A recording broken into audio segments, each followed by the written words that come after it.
I think about YouTube being an American product, but of course it's accessible all around the world. What emerging markets are most important for you? Well, so we're interested in having YouTube in the whole world. And we have over 1 billion users right now who come to YouTube every month.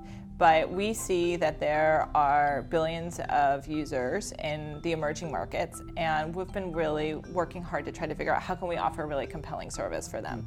And so the biggest issue that they usually have is just the cost of the data. A lot of times it's more expensive in those markets and the infrastructure isn't as good, and so we need to figure out how do we make video work for them.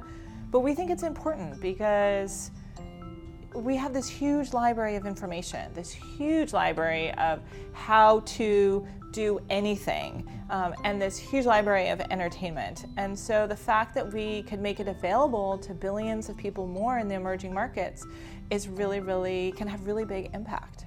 We actually had this great story about this young man in Kenya, and he wanted to be a javelin thrower.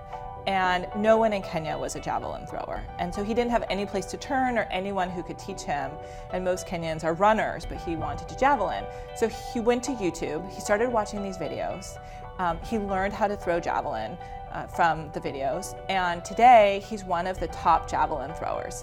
And that's all a result of having YouTube videos available to him. And so you look at that and you look at like, well, what are all the great scientists or athletes or musicians or dancers out there in the world? And if you gave them access to all this information, what could they do with that? And so we take that really seriously, and we want to make sure that they have that information.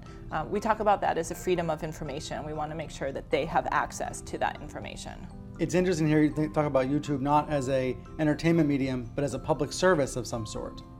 So we do think about YouTube and the impact that it has on society, and we spend a lot of time, we take that very seriously. No matter who you are, what your background is, your racial, ethnicity, medical condition, you can find other people who are like you on YouTube, and you can be part of that community and you can belong.